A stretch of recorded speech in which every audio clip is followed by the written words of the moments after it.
News Hour Live. Boarding pass लिइसकेर पनि त्रिभुवन अन्तर्राष्ट्रिय विमानस्थलबाट आइतबार गन्तव्यतर्फ उड्न नपाएका यात्रुले अर्को दिन जसोतसो दिल्ली उड्न पाए। तर दिल्ली उडान हठात रोकिएको त्यस घटनाले नेपालको उड्डयन क्षेत्रको नियमन गर्ने नागरिक उड्डयन प्राधिकरण र सेवा प्रदायक नेपाल वायुसेवा निगम कति असंवेदनशील छन् भन्ने त देखाए नै, यी दुई संस्थाको नेतृत्वको टकरावलाई पनि छर्लङ्ग पार्यो। यसमा प्राधिकरण र निगम नेतृत्वको नियतमाथि समेत प्रश्न उठेको छ। उड्डयन प्रणालीको यस अस्तव्यस्ततामा पर्यटन मन्त्रालयको भूमिका झनै उदेक लाग्दो छ। एकातिर नेपालको उड्डयन क्षेत्रमाथि अन्तर्राष्ट्रिय नियामकबाट प्रश्न उठिरहेकै छ, यत्रुको गुनासो त अझै कति हो कति। अर्कोतर्फ सरकारी स्वामित्वको वायुसेवा निगम आफै चरम सङ्कटबाट माथि उठ्ने प्रयास गर्दैछ। यस्तोमा समग्रमा देशकै साख र विश्वसनीयतासँग जोडिएको निगमको घाँटी च्याप्ने प्रयास किन हुन्छ? निगम आफै पनि किन मनोमानी गरिरहेको छ? अन्तर्राष्ट्रिय उड्डयन जस्तो संवेदनशील विषयमा समेत जिम्मेवार निकायको नेतृत्व जुङ्गाको लडाईँमा उत्रिन्छ भने यो अक्षम्य विषय हो। यसमा काठमाडौँ विमानस्थलसँगै भैर हावामा सञ्चालनमा आइसकेको अन्तर्राष्ट्रिय विमानस्थललाई पनि दिगो र सफल बनाउनु पर्ने दायित्व बोकेको पर्यटन मन्त्रालयले सार्थक भूमिका देखाउन सक्नुपर्छ।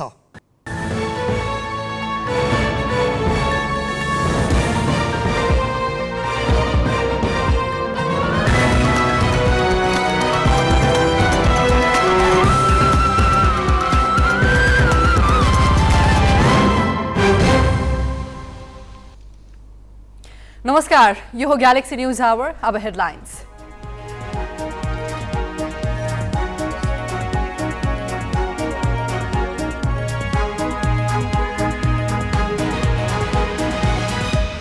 भोलिदेखि दलहरूले आम सभा र जुलुस गर्न पाउने, प्रशासनको अनुमति लिन निर्वाचन आयोगको आग्रह, आचार संहिता उल्लङ्घनको निगरानीमा प्रहरी र गुप्तचर परिचालन। नियामक निकायद्वारा नै सार्वजनिक जग्गा अतिक्रमण, आमदानी बढाउने नाममा विष्णुमती करिडोरमा नगरपालिका नै अनधिकृत संरचनाबाट भाडा उठाउँदै। प्राधिकरण र निगम नेतृत्वको टकरावले उड्डयन क्षेत्र अस्तव्यस्त, अन्तर्राष्ट्रिय उडान नै प्रभावित हुँदा सेवाको विश्वसनीयतामा प्रश्न, समन्वयमा चल्न मन्त्रालयको निर्देशन। उत्तर र दक्षिण कोरिया एक अर्का विरुद्ध क्षेप्यास्त्र प्रहारको होडमा, उत्तरले एकै दिन 23 प्रहार गर्दा दक्षिणले 3 क्षेप्यास्त्रबाट दियो जवाफ। र प्रधानमन्त्री कप क्रिकेटमा आज लुम्बिनी र गण्डकी प्रदेश विजयी, बागमतीको लगातार तेस्रो हार, कर्णालीको खराब सुरुवात।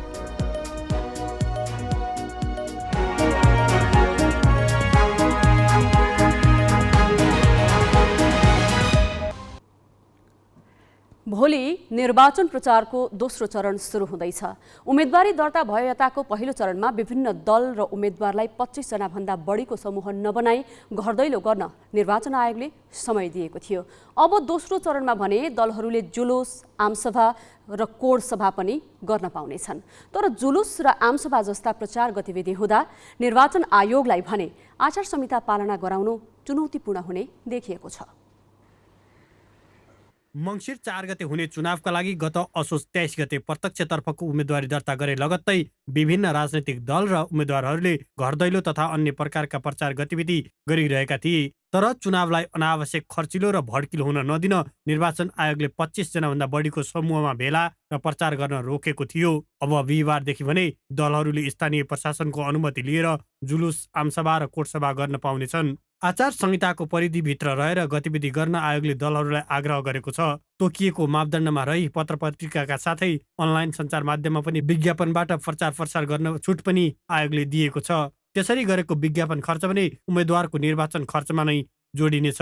आयोगले उम्मेदवार तथा राजनीतिक दलले आचार संहिताको पालना र तोकेको सीमाभित्र रही खर्च गरे नगरेको निगरानी गरी विवरण उपलब्ध गराउन गृह मन्त्रालय मार्फत नेपाल प्रहरी र राष्ट्रिय अनुसन्धान विभागलाई जिम्मेवारी दिएको छ। निर्वाचन आचार संहिता उल्लङ्घन गर्ने र खर्चको सीमा नाग्ने प्रवृत्ति पनि हुन सक्ने खतरा हामीले देखेको हुनाले यसलाई पनि अब अर्काले खुसीसाथ खर्च गरिदिन्छ उहाँका नाउँमा भने चुनाव सकिएपछि के गर्ने गरे भयो। यो निर्वाचन नभएसम्म मेरो प्रचार प्रसार, मेरो खर्च फलानाले गरिदिएको छ एकदम खुसी भएर गरिदिएको हो भनेर भन्न पाइने अवस्था छैन, कानुनले नै रोकेको छ। आयोगलाई यस अवधिमा आचार संहिताको पालना गराउनु झनै चुनौतीपूर्ण छ, किनभने दल तथा नेता कार्यकर्ताको अटेरी स्वभाव अनि सार्वजनिक पदमा हुनेहरूले गर्ने शक्ति र स्रोतको दुरुपयोग कति पनि कम भएको छैन। प्रचार प्रसारको मुख्य चरण सुरु नहुँदै आयोगले असोज 12 यता आचार संहिता उल्लङ्घनका उजुरीका आधारमा हालसम्म विभिन्न व्यक्ति र संस्थालाई 71वटा स्पष्टीकरण सोधिसकेको छ। ती स्पष्टीकरणमा जवाफ आउने, तथ्य जुटाउने र अध्ययन गर्ने काम आयोगले गरिरहेको छ। आयोगले 25 गतेसम्म यी सबै उजुरी टुङ्गो लगाउने दाबी गरेको छ। 4 गते अगाडि सबै कारबाही सकिन्छ नि। मत परिणाम आउँदैसम्म पनि हुन्छ नि, किन 4 गते त्यसपछि 4 गते पछाडिको कारबाही चाहिँ अर्को चरणमा जान्छौँ हामी, निर्वाचन खर्चको चरण। 4 गते भन्दा अगाडि मिचिएका कुरा, जस्तो 3 गते मिचिएको कुरालाई 4 गते निर्णय त नहोला होइन। यी अहिले भएका अर्थात् संक्षेपमा भन्दा 71वटा जति कुरा छन् नि, यी त 25 गते उता नाग्दैन नि। यी 71 अहिले 71वटाका कुरा त यी 25 गते त नाग्दैन, कुनै हालतमा नाग्दैन, क्लियर छ त्यो त। निर्वाचन प्रचारका लागि आमसभा कोटसभा गर्दा मञ्चको तयारीदेखि नै लागेको खर्चको विवरण सम्बन्धित उम्मेद्वारले आफै वा प्रतिनिधि मार्फत मतदानको 15 दिनभित्र निर्वाचन कार्यालयमा पेश गर्नुपर्नेछ। आयोगले यसपालिदेखि मतदानका दिन सवारी साधनको व्यवस्थित र नियन्त्रित सञ्चालनबारे समेत अध्ययन थालेको छ।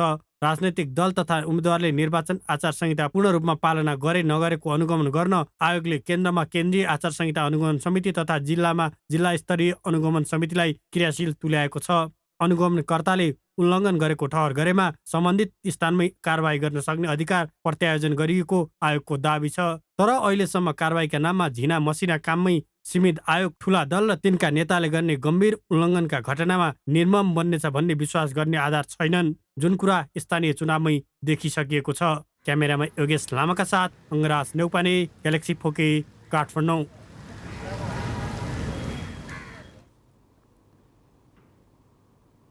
निर्वाचन आयोगले चुनावमा अनावश्यक खर्चिलो र भड्किलो हुन नदिन सभा र जुलुसदेखि त्यसमा प्रयोग हुने सामग्रीको समेत सीमा तोकेको छ। भोलि चुनाव प्रचारको मुख्य चरण सुरु हुने भएकाले दलहरू मतदातालाई आफ्नो पक्षमा पार्न र शक्ति प्रदर्शनको आक्रामक तयारीमा छन्। यस क्रममा आयोगले तोकेका सीमा के छन् त?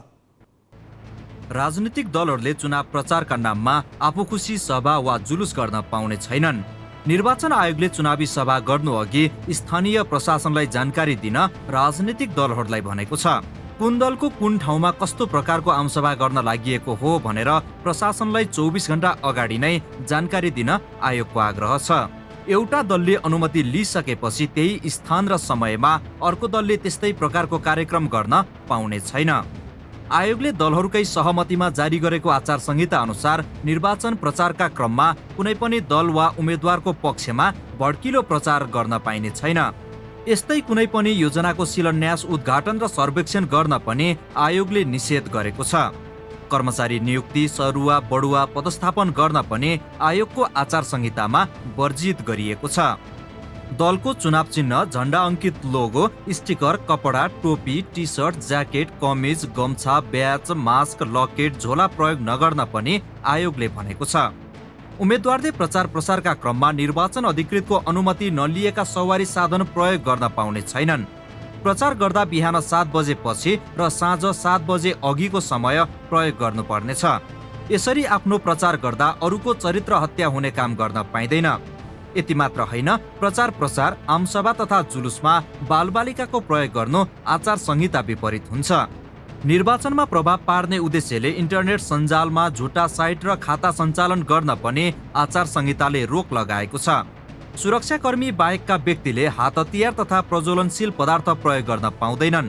कर्मचारी, शिक्षक, सुरक्षाकर्मी, सञ्चारकर्मी, सरकारी तथा गैर सरकारी संस्थाका पदाधिकारी र पर्यवेक्षकले कुनै राजनीतिक दल वा उम्मेद्वारको प्रचार गर्न मिल्दैन। निर्वाचनलाई स्वच्छ, निष्पक्ष, पारदर्शी र मितव्ययी बनाउन आयोगले दलहरूसँगको सहकार्यमा नै आचार संहिता कार्यान्वयनमा कडाई गरेको जनाएको छ।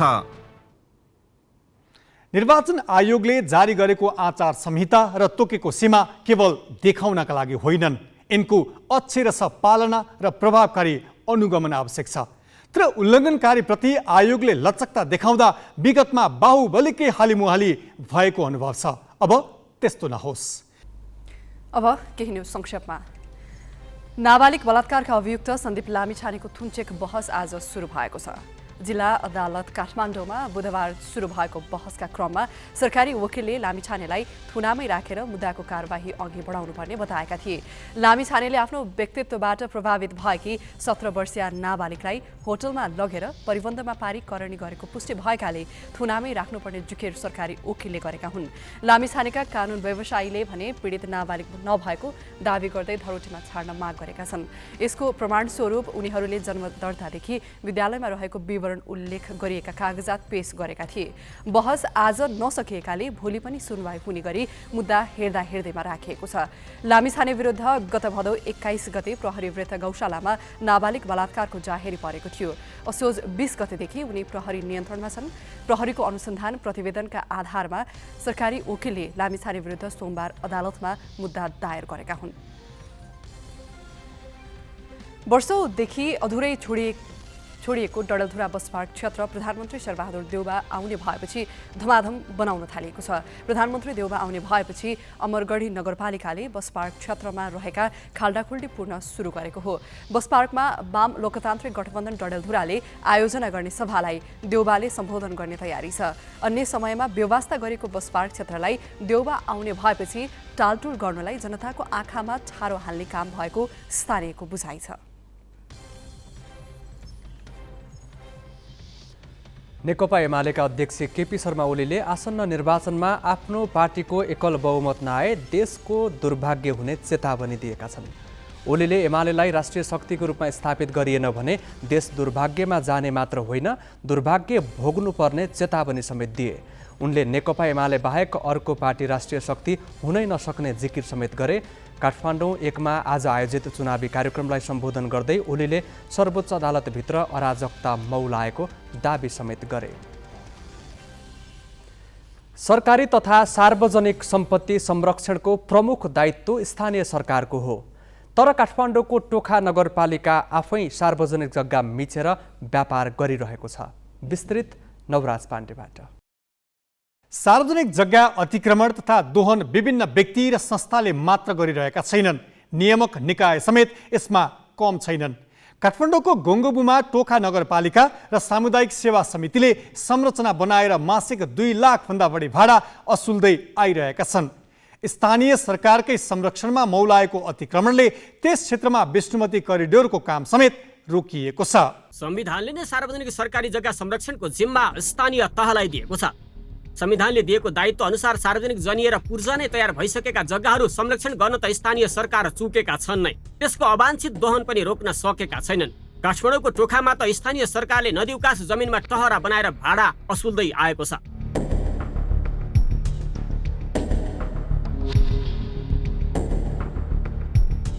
सार्वजनिक पर्ती जग्गा नगरपालिकाले उपयोग गर्न नपाउने नै होइन, तर नगरपालिकाले हाल भाडा उठाउँदै आएको यो टहरो विष्णुमती करिडोर भित्र पर्छ।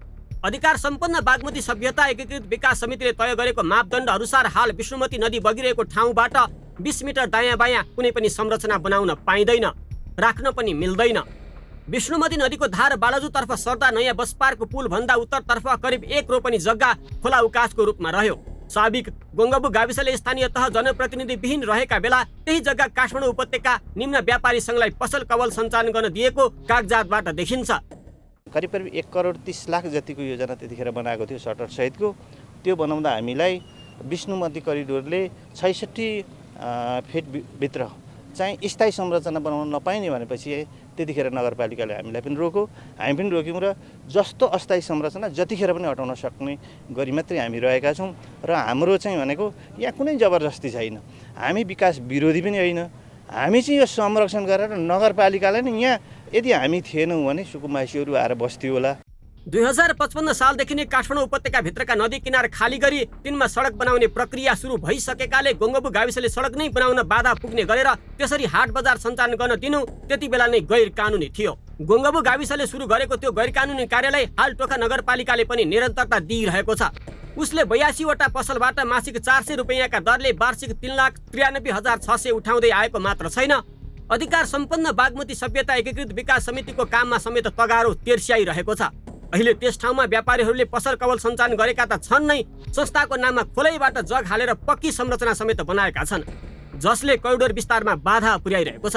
हेर्नुहोस्, यो नयाँ बस पार्क पुलबाट उत्तरतर्फ फर्कँदा नै छ्याङ्ग देखिन्छ खुला क्षेत्रको जग्गा अतिक्रमणको लाज मर्दो दृश्य।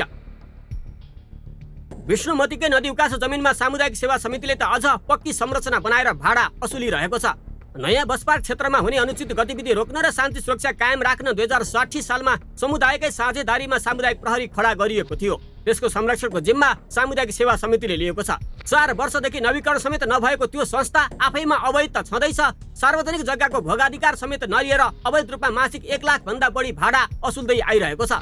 उसले सार्वजनिक जग्गामा पक्की संरचना बनाएर 10 वटा भन्दा बढी सटर निकालेको छ।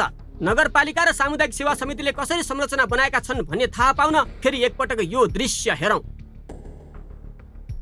काम नै प्रभावित हुने गरेर नगरपालिका र सामुदायिक सेवाले करिडोर अतिक्रमण गरेपछि हामीले अधिकार सम्पन्न बागमतीलाई पनि यसबारे सोधेका थियौँ। हाल गठन आदेशको भरमा चलिरहेको समितिले पनि ठोस जवाफ दिन सकेन। प्रवक्ताले नगरपालिकाले समन्वय गरिरहेको छ भन्दै गोलमटोल उत्तर दिए। क्रमशः हुँदै गएको छ, समन्वय क्रमशः हुँदै गएको छ। नगरपालिकाबाट पनि चासो व्यक्त हुने र त्यो कोरिडोरलाई कसरी व्यवस्थित गर्न सकिन्छ, बनाउन सकिन्छ भन्ने सन्दर्भमा चाहिँ अध्ययन गर्दाखेरि सहयोग गर्ने त्यो क्रम चाहिँ आएको छ, भएको छ र हामीले बोलाएका मिटिङहरू, कोअर्डिनेसन मिटिङहरू पनि आउने, छलफल अन्तर्क्रियाहरू हुने क्रम भएको छ। अधिकार सम्पन्न बागमतीबाट चित्त बुझ्दो जवाफ नपाएपछि हामीले टोखा नगरपालिका वडा नम्बर 9 का पूर्व अध्यक्ष जेपी नेपाललाई सोध्यौं। उनले नगर प्रमुखले सक्रियता नदेखाउँदा करिडोरबाट अस्थायी र स्थायी संरचना हट्न नसकेको बताए। त्यो खोल्न नसकेको कारण चाहिँ के हो भने मुख हेराइ हो। काम गर्ने मान्छेले कुनै एउटा पब्लिक, दुईटा पब्लिकलाई समस्या पर्छ भनेर मुख हेर्ने हो भने त्यो जनप्रतिनिधिले काम गर्न सक्दैन मेरो बुझाइमा। त्यो कठोर पनि बन्नुपर्छ, एकदम निर्मम पनि बन्नुपर्छ। त्यो निर्मम र कठोर बन्न नसकेको कारणले टोखा नगरपालिकाले विष्णुमती करिडोर खोल्न नसकेको भन्ने मलाई लाग्छ। ग्यालेक्सी फोकेले टोखा क्षेत्रको सार्वजनिक जग्गा अतिक्रमणलाई प्राथमिकतामा राखेर समाचार प्रसारण गर्न थालेपछि नगरपालिकाले 35 दिने सूचना निकालेको थियो। भदौ 16 गते जारी सूचनामा सार्वजनिक सरकारी जग्गा र करिडोरको मापदण्डभित्र पर्ने ठाउँ खाली गर्न भनिएको थियो। आफ्नै सूचनाभित्र नगरपालिका स्वयंले आफ्ना संरचना नहटाएपछि अरू अतिक्रमणकारीलाई हाइसन्चो हुने नै भयो। क्यामेरामा रविन्द्र श्रेष्ठ, सुशील बास्कोटा र चन्द्रमान डङ्गोलका साथ अक्षर काका, ग्यालेक्सी फोके, टोखा, काठमाडौँ। यसैबीच करिडोर बन्नै बाधा हुने गरी मापदण्ड विपरीत विष्णुमती करिडोरमा संरचना बन्दा पनि थाहा पाएको नपाई किन गरिरहेको भनेर हामीले टोखा नगरपालिका वडा नम्बर 9 का अध्यक्ष राम भक्त घिमिरेलाई सोधेका छौँ। तपाईँले भन्नुभयो पक्कै पनि अब यो निम्न व्यापारी बस पार्कको उत्तरपट्टिको भन्नुभयो होला, सङ्केत गर्नुभयो होला। 2051 सालमा त्योभन्दा अगाडि चाहिँ ट्र्याक रोडमा चाहिँ ती व्यापारीहरू साथीहरू रहेका विभिन्न जिल्लाबाट आएका स्वरोजगार साथीहरू, अब उहाँहरू विदेश जान नसकेर यहीँ अल्झेका साथीहरू अगाडि ट्र्याकमा थियो र बिन्दु राणा सडक विभागको डिजी हुँदाखेरि उहाँले चाहिँ ट्र्याक खाली गर्ने बेला उहाँहरू चाहिँ पछि गङ्गबु गाउँपालिकासँग एउटा सम्झौता गरेर नदीले छोडेको भाग, केही भाग त्यहाँ देखेकोले चाहिँ उहाँहरूले र गङ्गबु गाउँपालिका, त्यो बेलाको गङ्गबु गाउँपालिका बिच चाहिँ के त भन्दा स्वरोजगार विभिन्न ठाउँबाट आएका चाहिँ स्वरोजगार साथीहरूले त्यसलाई चाहिँ नदी उकासको भागलाई बनाएर भोलि नेपाल सरकारले स्थायी संरचना बनाउन आएको खण्डमा स्वतः छोड्ने गरी उहाँहरू चाहिँ नेपाल सरकारको जिल्ला प्रशासनमा दर्ता गरेर टोखा नगरपालिकालाई, त्यो हिजो गाउँपालिकालाई चाहिँ एउटा निश्चित पैसा तिरेर, हाट बजारको रूपमा चाहिँ एउटा पैसा तिरेर उहाँहरू रहनु भएको छ। र उहाँहरूसँग मैले पनि धेरै कुराहरू गरेको छु। उहाँहरूको कुरो चाहिँ के छ भने यदि सरकारले स्थायी विकास लिएर आयो भने हामी यसको बाधक हुँदैनौँ, हामी छोड्छौँ भन्नुभएको छ। र हाम्रा व्यापारीहरू धेरै संयम हुनुहुन्छ, उहाँहरू छोड्नु पनि हुन्छ, त्यस्तो धेरै गाह्रो देखिँदैन। र अलिकति सामुदायिकको कुरा सन्दर्भ तपाईँले जोड्नु भएको छ। सामुदायिकको कुरा चाहिँ सुरुमा म आफू पनि सामुदायिकको सदस्य थिएँ। सुरुमा हामीले एउटा बिल्डिङ माथि सामुदायिक र तल चाहिँ सामुदायिक तपाईँको सामुदायिक स्वास्थ्य क्लिनिक, समुदायलाई चाहिँ सामुदायिक एउटा स्वास्थ्य सम्बन्धी दिने, माथि सामुदायिक हामीले खोल्न पर्ने बाध्यता परिस्थिति चाहिँ के भन्दा बस पार आयो, यहाँको विकृतिलाई चाहिँ अलिकति न्यूनीकरण, चौकी नरहिरहेको महाराजगञ्जबाट हेर्न पर्ने, त्यसको लागि अलिकति सहज हुन्छ कि जनतामा भनेर चाहिँ तत्कालीन गाउँपालिकासँग सल्लाह गरेर नदी उकासको जग्गाहरू चाहिँ त्यसलाई चाहिँ प्रयोग गरेर त्यो बेला यही समाजका सबैको चाहिँ पैसा अलिअलि चाहिँ सबैले दिएको पैसाबाट चाहिँ त्यो बनाइएको थियो र त्यो पश्चात चाहिँ पछि अब यो धेरै अगाडिको कुरो हो र पछि चाहिँ के भयो कसो भयो त्यो चाहिँ मलाई एकुरेट जानकारी छैन। सङ्घ र प्रदेश सरकारले सञ्चालन गर्ने विकास आयोजनाको सहजीकरणमा पनि स्थानीय तहको खास भूमिका हुन्छ। तर टोखा नगरपालिका आफै अवैध संरचना खडा गरी विकास परियोजनामा तगारो तेर्साइरहेको छ। यो भनेको सरासर अधिकारको दुरुपयोग हो। अब केही न्युज संक्षेपमा। धनगढी उपमहानगरपालिकाले सडक मापदण्ड भित्र परेका संरचना हटाउन सुरु गरेको छ। उपमहानगरपालिकाले मूल सडकलाई फराकिलो बनाउने योजना अनुसार कैलाली पुलदेखि क्याम्पस चोक सडक छेउका संरचना हटाउन सुरु गरेको हो। आज पहिलो चरणमा धनगढी स्थित सेती प्रादेशिक अस्पताल सडक छेउका सरकारी संरचनामा डोजर चलाएको हो। भदौ 13 गते उपमहानगरले सडकको विस्तृत योजना प्रतिवेदन DPR तयार भइरहेको र सडकको दायाँ बायाँ 15 मिटर सडक अधिकार क्षेत्रभित्र पर्ने भवन हटाउन घरधनीलाई पत्राचार गरेको थियो। करिब 2 महिना हुँदा पनि अटेरी गरेपछि अनधिकृत संरचनामा डोजर चलाइएको उपमहानगरपालिकाले जनाएको छ।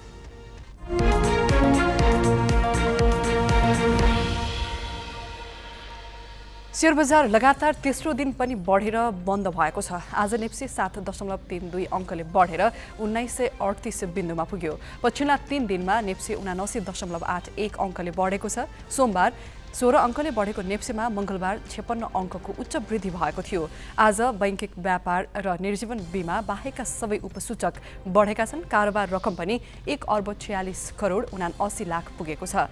185 कम्पनीको सेयर कारोबार भएकोमा 124 कम्पनीको सेयर मूल्य बढेको छ।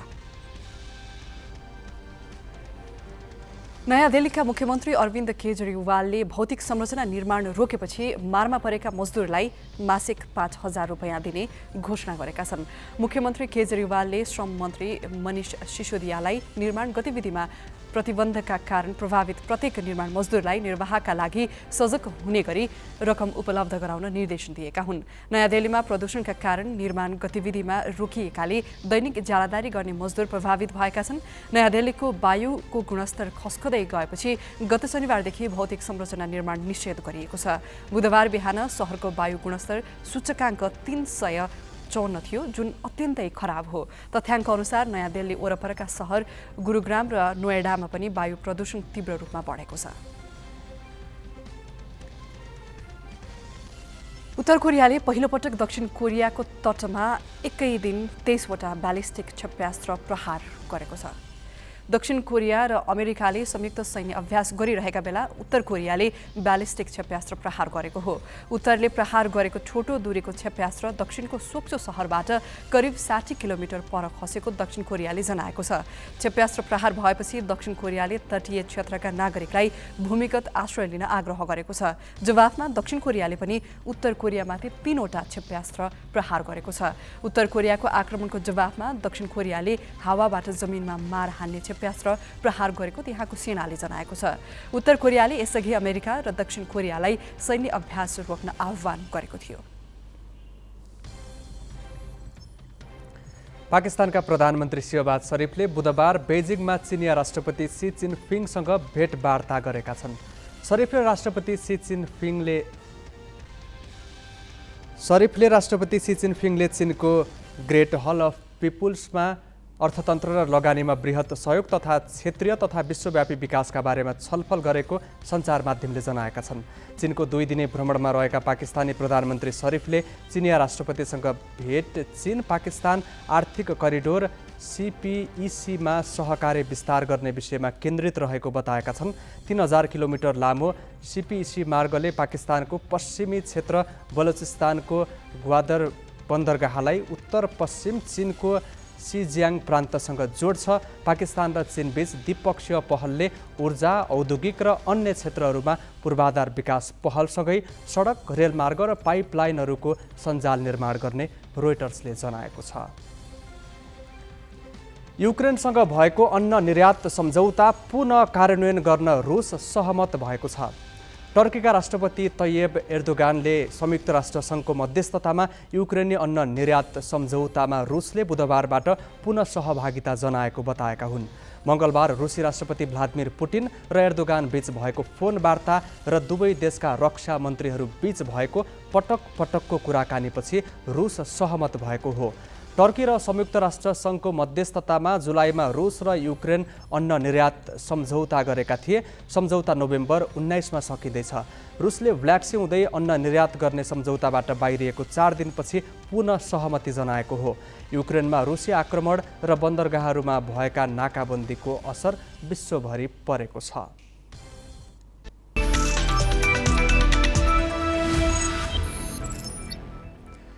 प्रधानमन्त्री कप क्रिकेटमा बागमती प्रदेशले लगातार तेस्रो हार बेहोरेको छ।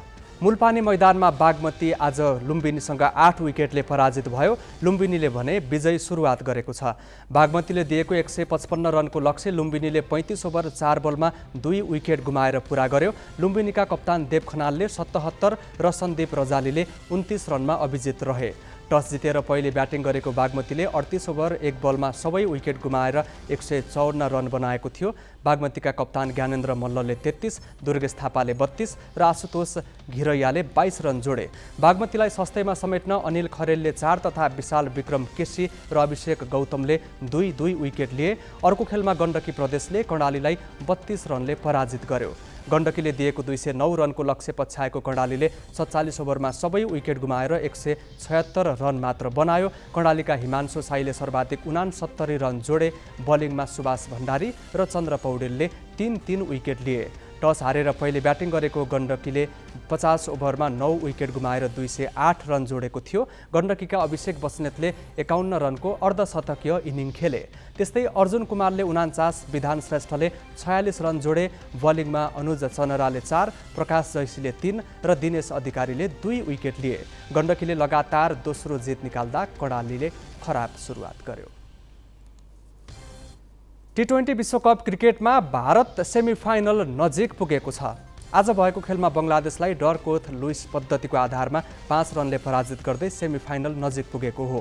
टस हारेर पहिले ब्याटिङको निम्तो पाएको भारतले 20 ओभरमा 5 विकेट गुमाउँदै 160 रन जोड्यो। भारतका लागि विराट कोहलीले अभिजित 64 रन जोडे। त्यस्तै केएल राहुलले 50 र सूर्यकुमार यादवले 30 रन बनाए। बङ्गलादेशका लागि सकिब अल हसन र हसन मुहम्मदले 2-2 विकेट लिए। वर्षाका कारण डरकोथ लुइस पद्धतिको आधारमा बङ्गलादेशले 16 ओभरमा 151 रनको लक्ष्य पायो। लक्ष्य पछ्याउने क्रममा बङ्गलादेशले 6 विकेट गुमाएर 145 रन मात्र बनाउन सक्यो। भारतले आइतबार समूहको अन्तिम खेल जिम्बाब्वेसँग खेल्नेछ। सो खेल जिते सेमिफाइनलमा स्थान बनाउनेछ।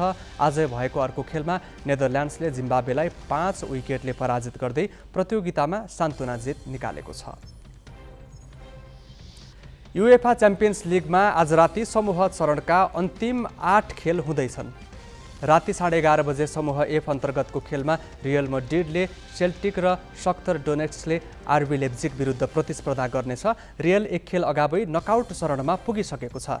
यसै समूहबाट अर्को टोलीको टुङ्गो शख्तर र लेप्जिग बीचको खेलको नतिजाले लाग्नेछ। राति 1:15 बजे 4 खेल हुँदैछन्। समूह जीमा म्यान्चेस्टर सिटीले सेभिया र कोपेनहेगनले डटमन्डको सामना गर्दैछन्। यस समूहबाट सिटी दोस्रो चरणमा प्रवेश गर्दा एक टोलीको टुङ्गो आज राति लाग्नेछ। समूह एचमा मकाबी हाइफाले बेन्फिका र युभेन्टसले पिएसजीको सामना गर्दैछन्। यस समूहबाट पिएसजी र बेन्फिका शीर्ष 16मा पुगिसकेका छन्। समूह एफमा मिलानले राबी लाजबर्ग र चेल्सीले डायनामो जाग्रेबसँग प्रतिस्पर्धा गर्नेछ। चेल्सी अर्को चरणमा पुगिसकेको छ। अर्को टोलीको टुङ्गो मिलान र राबी साल्जबर्ग बीचको खेलबाट लाग्नेछ। यसका लागि मिलानलाई बराबरीले पुग्नेछ भने साल्जबर्गले जित्नै पर्ने दबाव छ। यसै पनि नेपालको उड्डयन क्षेत्रले पर्याप्त विश्वास सिर्जना गर्न सकिरहेको छैन। यस क्षेत्रको साख बढाउन भूमिका खेल्नुपर्ने पदाधिकारी भने आफ्ना निजी स्वार्थ र अहमलाई अघि सारी संस्थाको छवि धुलिसात बनाउँदैछन्। यो प्रसङ्ग साजना तामाङबाट। गत आइतबार नागरिक उड्डयन प्राधिकरण र नेपाल वायुसेवा निगमको आन्तरिक द्वन्द्वको मार यात्रुले खेप्नु पर्यो। दिउँसो 1:45 काठमाडौँबाट दिल्ली उड्न विमानस्थल पुगेका यात्रु बोर्डिङ पास लिइसकेर पनि उड्न पाएनन्। उडान अनुमति नलिएको भन्दै रोक लगाइएपछि पर्यटन मन्त्रालय मातहत रहेका यी दुई निकायको गैर जिम्मेवारीपन छताछुल्ल भयो। यी निकाय हाँक्ने पदाधिकारी राजनीतिक नियुक्तिका आधारमा भर्ती हुन्छन्। यी दुई संस्थाका कार्यकारी प्रमुखको व्यक्तिगत रिसिभी सतहमा पुग्दा यात्रुले दुःख मात्र पाएनन्, नेपाली ध्वजावाहक जहाजको अन्तर्राष्ट्रिय बजारमा छवि समेत धमिलियो।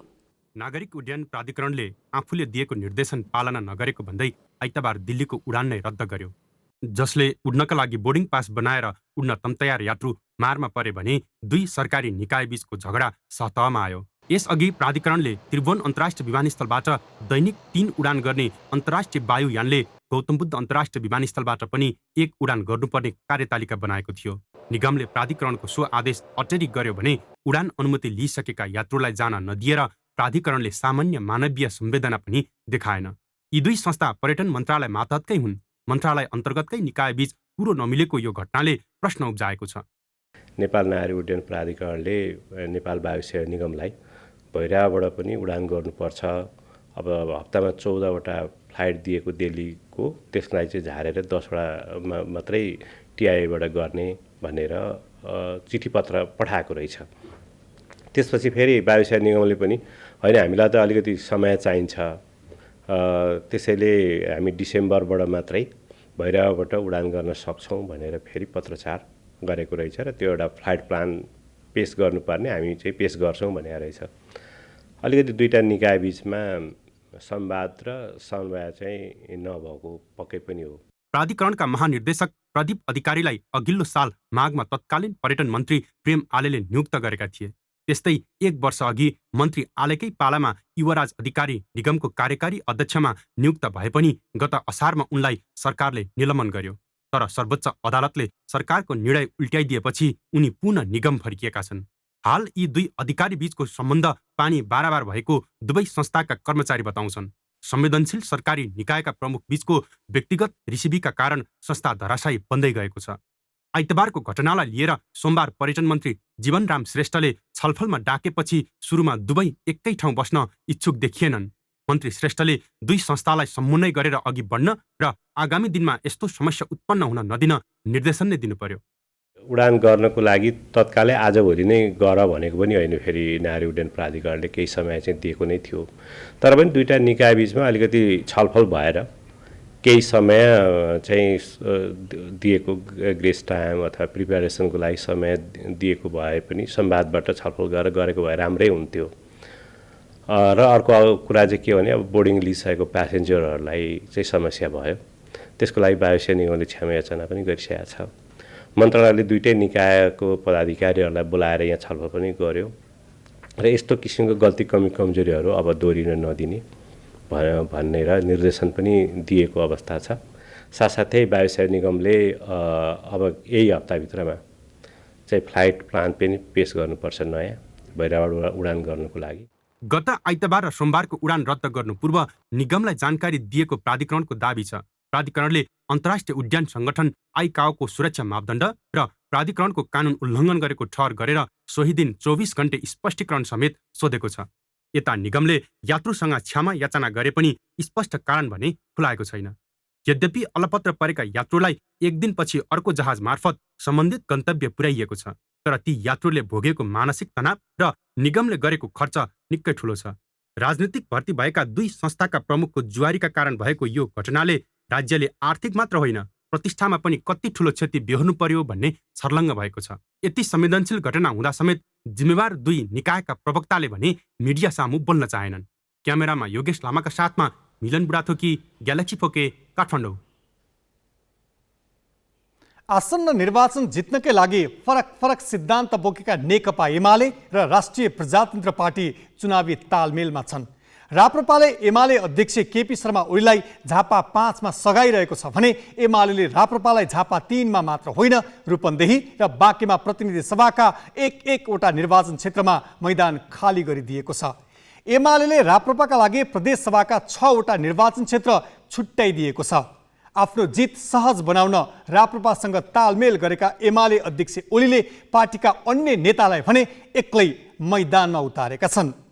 झापा क्षेत्र नम्बर 5 मा 5 दलीय गठबन्धन विरुद्ध प्रतिस्पर्धामा उत्रिएका एमाले अध्यक्ष केपी शर्मा ओलीले आफ्नो सहज जितका लागि राप्रपाको हात समाएका छन्।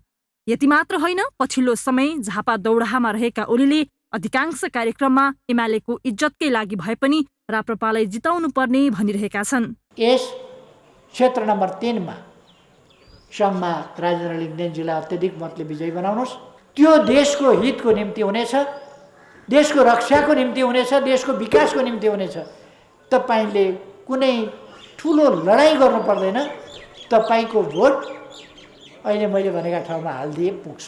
एमाले 3वटा प्रतिनिधि सभा निर्वाचन क्षेत्र राप्रपाले दिँदा राप्रपाका तर्फबाट झापा 5 मा मात्र एमालेलाई समर्थन छ, जबकि पार्टीका अन्य प्रभावशाली नेता एक्लै मैदानमा उतारिएका छन्, जसले एमालेकै पकड भएका धेरै ठाउँ एमालेका उम्मेद्वारका लागि राप्रपाका उम्मेद्वार चुनौतीका रूपमा खडा छन्। जसको उदाहरण मोरङ क्षेत्र नम्बर 3 हो, जहाँ एमालेबाट यसअघि निर्वाचित भानुभक्त ढकाल मैदानमा छन् भने सत्ता गठबन्धनबाट यसअघिकै उम्मेद्वार काङ्ग्रेसका सुनिल शर्मा मैदानमा छन् र उनीहरू दुवैलाई राप्रपाकी उम्मेद्वार रेखा थापाले कडा टक्कर दिइरहेकी छन्। अघिल्लो निर्वाचनमा माओवादीको साथका कारण सहज जित हात पारेका ढकालका लागि शर्मासँगै थापाको उम्मेद्वारी तगारो बन्दैछ। राजनीतिमा थापा नयाँ अनुहार भए पनि युवा मतदाताका कारण धेरै भोट काटिने भए एमाले पंक्तिमा देखिन्छ। मोरङमा जस्तै अन्य ठाउँमा पनि राप्रपाले एमालेलाई ठाउँ खाली छाडेको छैन।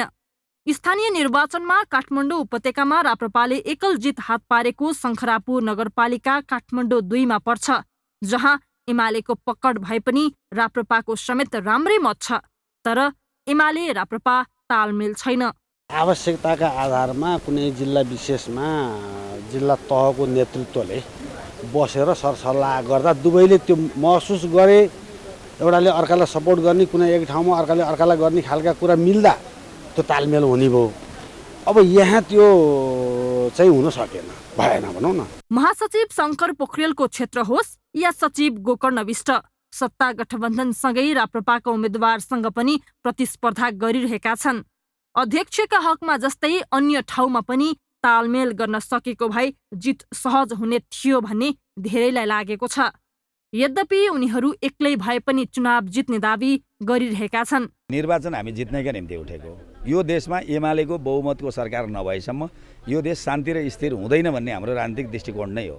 त्यसकारण हामी जति पनि उम्मेदवार उठेका छौँ सबै जित्नैका निम्ति उठेका हौँ र जित्छौँ। व्यक्ति विशेषको हिसाबले गठबन्धन भएको जस्तो मलाई लाग्दैन हैन। जहाँसम्म पार्टीका केही नेताहरू हैन अथवा विपक्षी जो जनता समाजवादी पार्टी अथवा राप्रपाका केही नेताहरूसँगको जो तालमेलको कुरा छ, त्यो क्षेत्र विशेषको र उम्मेदवारको हिसाबले मैले भने र केही जनमतको कुरा पनि हैन, गठबन्धन गर्दा तालमेल गर्दाखेरि पनि त्यसलाई आधार त केही न केही आधार त बनाउनु पर्यो। राप्रपासितको गठबन्धन होइन, हाम्रो तालमेल हो। त्यसो भएर गुल्मी जिल्लामा उहाँहरूको उम्मेदवारी रहे तापनि नेकपा एमाले जित्ने हुनाले, राष्ट्रियताको पक्षमा नेकपा एमालेको आवाज हुनाले हामी नैतिक समर्थन गर्छौँ भनेर भन्नुभएको छ।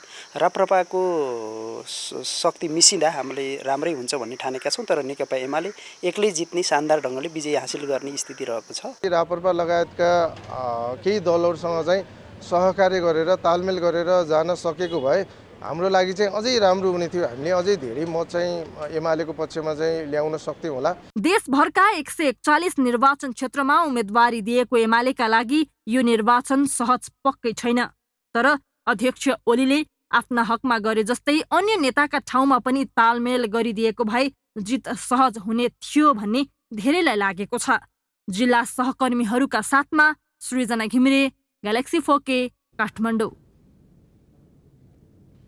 राष्ट्रिय राजनीतिमा चर्चामा आइरहने नाम हो शङ्कर पोखरेल। वैचारिक नेताको रूपमा मात्रै नभएर एमाले अध्यक्ष केपी शर्मा ओलीको उत्तराधिकारीका रूपमा समेत उनलाई लिने गरिएको छ। उनै पोखरेल आगामी निर्वाचनमा दाङ 2 बाट प्रतिनिधि सभा सदस्यका लागि उम्मेद्वार बनेका छन्। माओवादी केन्द्रकी रेखा शर्मा उनको प्रतिस्पर्धामा छिन्। पोखरेललाई एकातिर आफ्नो विरासत जोगाउनु पर्ने बाध्यता छ भने शर्मालाई सत्ता गठबन्धनको बलमा जसरी पनि चुनावी परिणाम आफ्नो पक्षमा पार्नु छ। 2051 सालमा चुनाव जितेर संसदको यात्रा तय गरेका शङ्कर पोखरेलले 56, 64 र 70 सालमा भने पराजय भोग्नु पर्यो। 2074 सालको निर्वाचनमा प्रदेशसभा सदस्यमा निर्वाचित पोखरेलले लुम्बिनी प्रदेशको मुख्यमन्त्रीको जिम्मेवारी पनि सम्हाले। आसन्न निर्वाचनमा उनी दोस्रो पटक संघीय सांसदको दौडमा छन्। पोखरेलको दौडमा माओवादी केन्द्रकी नेत्री रेखा शर्मा चुनौती बनेकी छन्।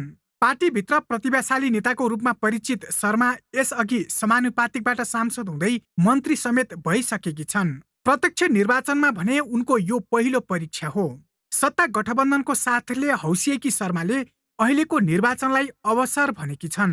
पार्टी महासचिव समेत रहेका पोखरेललाई पार्टीमा र राष्ट्रिय राजनीतिमा प्रतिष्ठा जोगाउन पनि जित्नै पर्ने दबाव छ।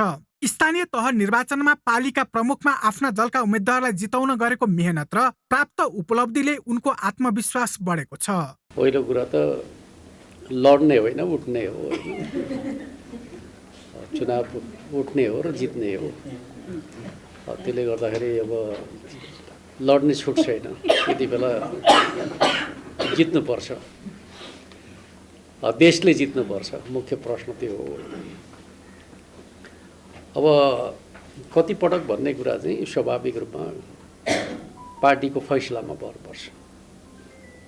पार्टीले जति पटक आवश्यक ठान्छ त्यति पटक तयार हुनुपर्छ।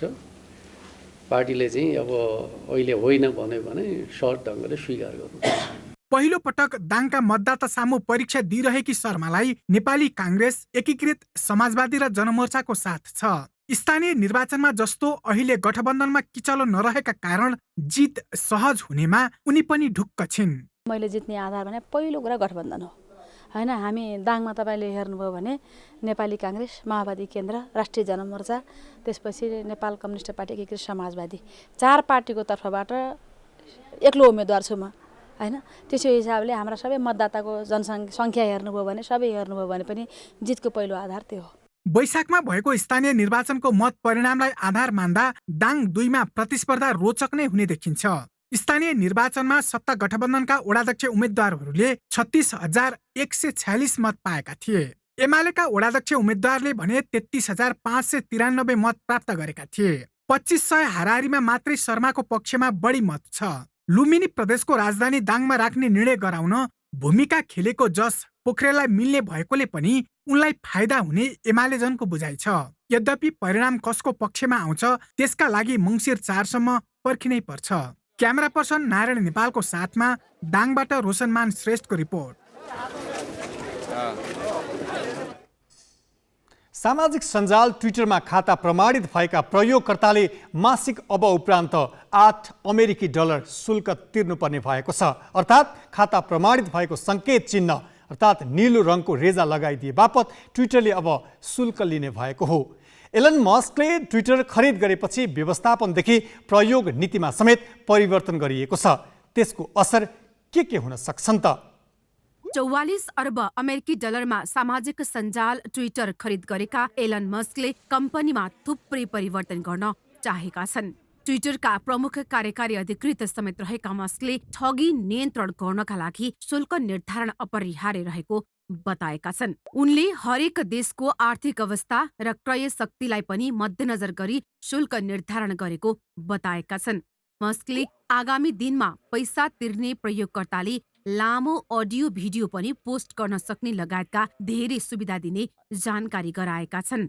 यसबाट कम्पनीको आम्दानी बढ्ने र ट्विटरमा सामग्री बनाउनेलाई पनि फाइदा हुने उनको भनाइ छ। ट्विटरको प्रमाणीकरण प्रणालीमा यसअघि संक्षिप्त अनलाइन आवेदन फारम आवश्यक पर्थ्यो। लोकप्रिय व्यक्तिहरू, कलाकार, राजनीतिज्ञ, पत्रकार तथा सरकारी एवं गैर सरकारी संस्था लगायतलाई प्रमाणीकरण चिन्ह स्वरूप खातामा नीलो रेखा उपलब्ध गराइन्थ्यो।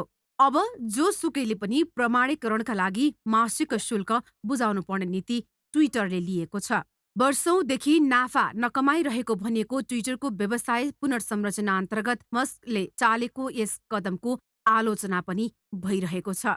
ट्विटरको विज्ञापन निर्भरता घटाउने मस्कको भनाइप्रति भने विज्ञापनदाताले चिन्ता व्यक्त गरिरहेका छन्। ट्विटरको स्वामित्व लिए लगत्तै अमेरिकी अर्बपति एलन मस्कले पुरानो व्यवस्थापनका उच्च पदस्थ अधिकारीलाई एकै साथ बर्खास्त गरिसकेका छन्। ट्विटरको स्वामित्व आफूले लिएकै दिन उनले प्रमुख कार्यकारी अधिकृत पराग अग्रवाल, प्रमुख वित्तीय अधिकृत नेड सेगल सहितका कर्मचारीलाई बर्खास्त गरे।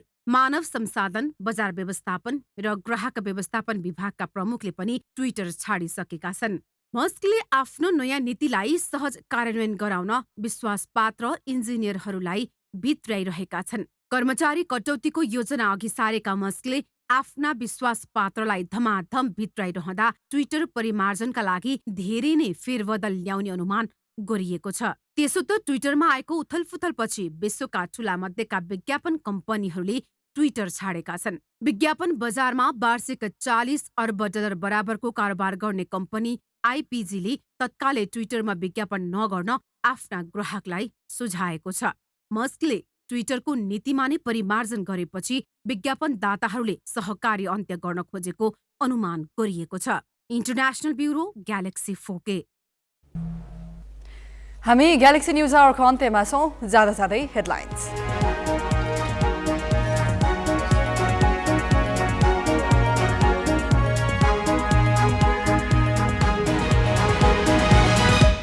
भोलिदेखि दलहरूले आम सभा र जुलुस गर्न पाउने प्रशासनको अनुमति लिन निर्वाचन आयोगको आग्रह। आचार संहिता उल्लङ्घनको निगरानीमा प्रहरी र गुप्तचर परिचालन।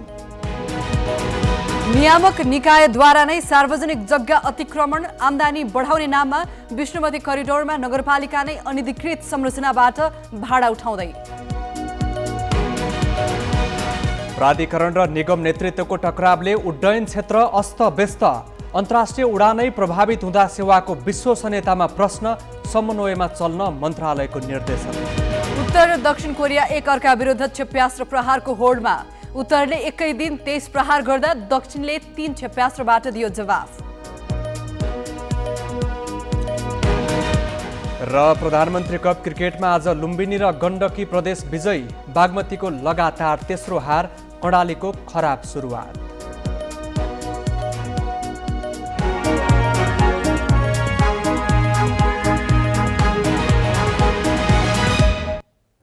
आजलाई ग्यालेक्सी न्युज आवर सकियो।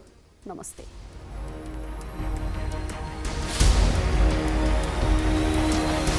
This is Galaxy News Hour Live.